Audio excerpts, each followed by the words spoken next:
I hope to give you a flavour of not only what we require at Liverpool Medical School, but also more generally what you might think about if you're applying to a medical programme.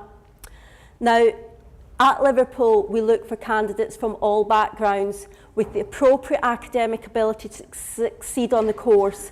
We don't really want to raise aspirations, so we're really looking for people who are able to progress through the course and not leave us in the first year.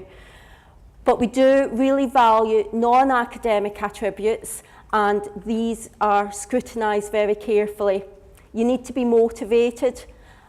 But the GMC, the General Medical Council, the professional body which regulates medical schools, has suggested that selection should be holistic. So at most medical schools, you'll find that they are looking at a combination of both these academic and non-academic attributes.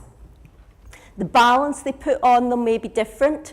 There are still some medical schools, a very little, who will award places on academic ability and without an interview. This is not the case at most medical schools. I've said you need to be motivated. Well, why? Well, medical training usually takes at least 5 years. There are a few foundation programs available where if you don't meet the direct entry qualifications, you may be able to enter a 6-year course. However, following that, you're looking at postgraduate training. And there is a foundation year training period of 2 years, after which you get registration by the professional body, the General Medical Council.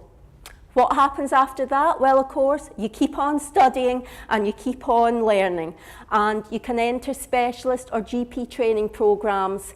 And they could take 3 years to be a GP, or it could perhaps be up to 15 years before you reach that level of being a consultant in a hospital. That is if you choose to go as far as that. There's various stop-off points en route.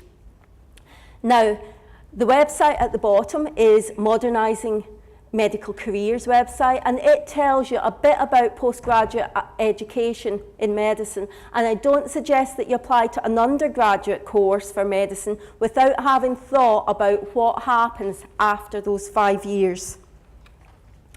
There are numerous career specialities. So actually there's over 150 possible outcomes for your career. Most people come to me and say they want to be a surgeon or a paediatrician when they're applying, but actually you need to know that over 50% of the doctors that train in the United Kingdom are actual general practitioners. So you need to be aware when you're starting out that really the opportunities are immense, but you might not end up in the speciality that you have identified at entry to medical school. What might your pay be like? Well, this is increasingly important. For foundation year doctors, the pay is thought to be about £22,412 in your first year after graduation, increasing to approximately £28,000 in the second year. Now you can keep an eye on these figures on the NHS Careers website. That is where they're posted. Basically, you can increase that amount by about 50%, 20 to 50%, because it's based on a 40-hour week, and you can increase it by out-of-hours payments. And as you go through your training, you can increase all of these by specialist training awards, awards for excellence, and out-of-hours payments.